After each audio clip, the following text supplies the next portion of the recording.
सुप्रभात मंडळी, कसे आहात सगळे? मजेत ना? तर नवीन व्लॉगला सुरुवात होते. चाललो आहे महालक्ष्मीला, जी आहे पालघर जिल्ह्यातली सर्वात प्रसिद्ध अशी देवी, श्री महालक्ष्मी देवी. तर आपला आजचा प्रवास आहे फोर व्हीलरने. जी आपल्याबरोबर येणारी माणसं आहेत ती माझे दादा आणि माझी वहिनी आहेत. तर त्यांच्याबरोबर त्यांच्या गाडीतूनच आपण चाललो आहे. ॲक्च्युली हनुमान जयंतीनंतर तिकडे भरते जत्रा, म्हणजे देवीचा उत्सव असतो, तो पाहायला आणि दर्शन घ्यायला जाणार आहोत. चालता चालता आपण त्याचा देवीचा इतिहासाबद्दल पण माहिती घेऊ आणि आपल्या सर्वांना पण मी ही माहिती देईन आणि देवीचं दर्शन आणि थोडं बहुत तिकडचं जत्रेचा माहोल. तर तुमचं स्वागत आहे माझ्या यूट्यूब चॅनलमध्ये, इको ट्रॅव्हलर विथ अमय.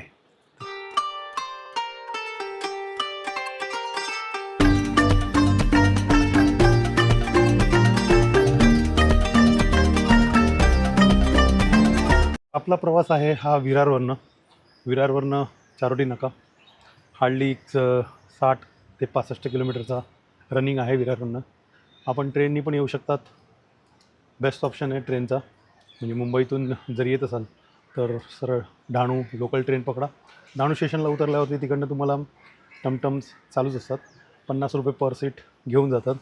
जर प्रायव्हेट रिक्षा करायची असेल तर प्रायव्हेट रिक्षाही तिथे ऑप्शन अवेलेबल आहे, कारण प्रायव्हेट रिक्षा 400 रुपयाच्या आसपास घेत असेल. आणि ही आहे आमच्या दादाची इको. मी बरेच वेळा दाखवली आहे असं मला वाटतं माझ्या 1-2 ब्लॉगमध्ये. उन्हात उभी असल्या कारणाने ना गाडी थोडी हीट झाली आहे. श्री देवी आई.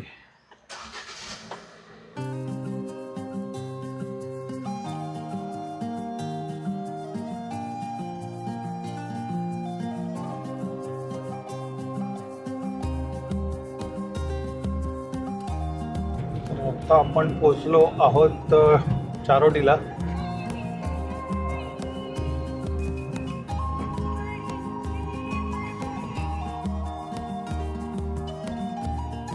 हा आहे डहाणूचा ब्रिज आणि याच्या खालून डहाणू स्टेशनकडे रस्ता जातो.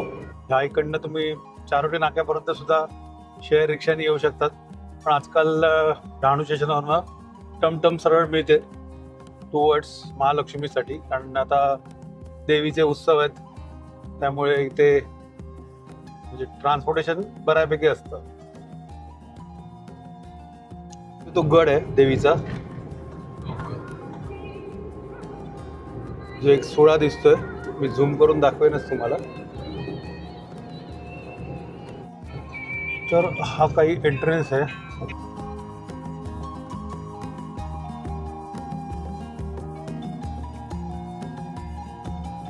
श्री महालक्ष्मी माता.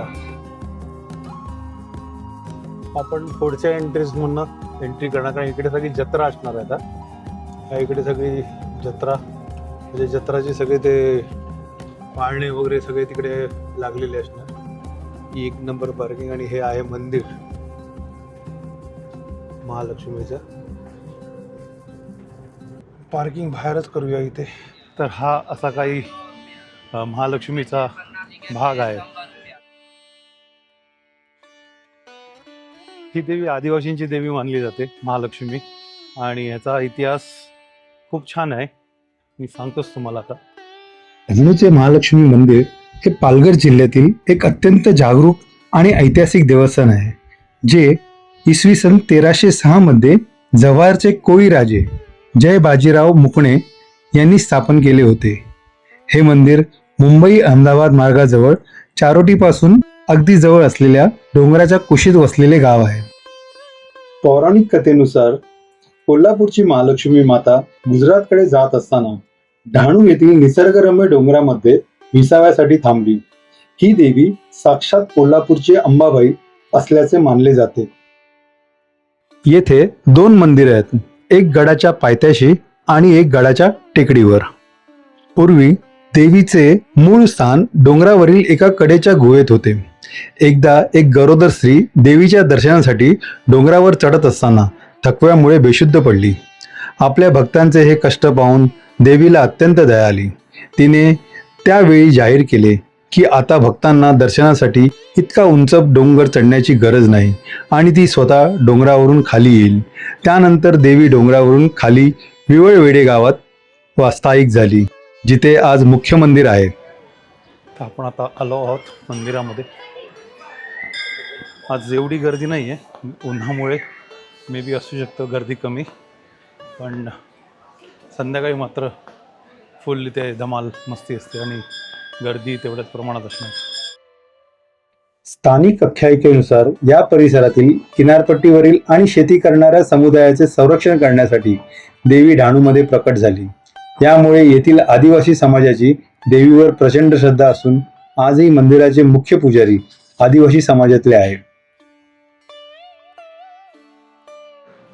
तर आपलं दर्शन झालेलं आहे आणि आता आपण मंदिराच्या पाठच्या बाजूला आलेलो. तर हे असा हा गड आहे, महालक्ष्मी गड आणि वाघवड डोंगर, कुंभारपाडा. इथे राहायची सुविधा पण आहे. 100 रुपये पर पर्सन बेड मिळतो.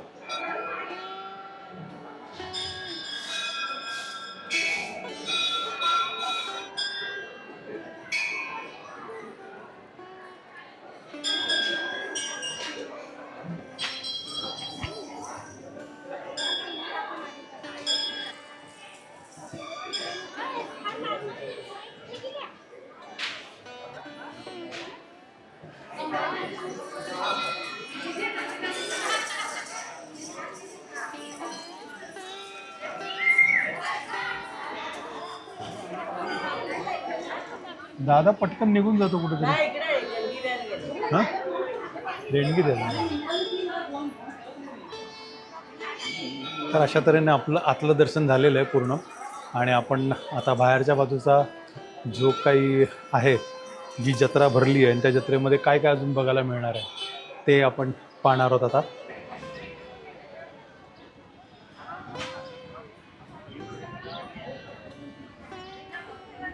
जंगलाचा मेवा.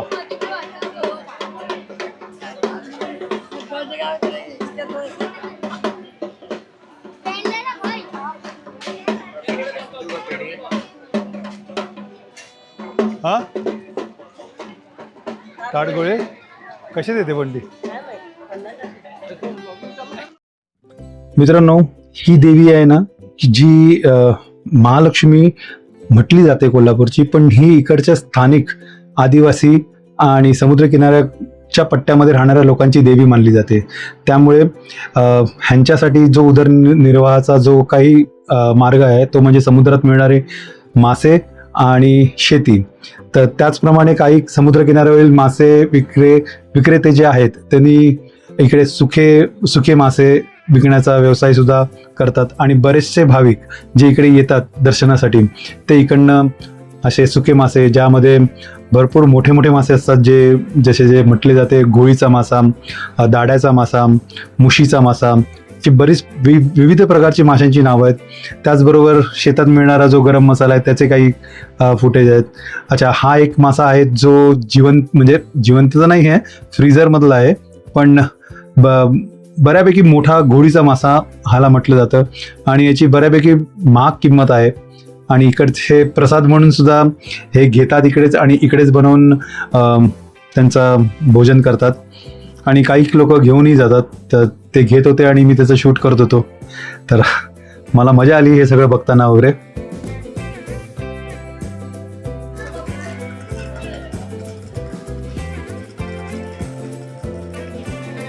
तर मित्रांनो, अशा तऱ्हेने आपलं या देवीचं दर्शन झालेलं आहे आणि जेवढी होईल तेवढी माहिती मी तुम्हाला दिलेली आहे.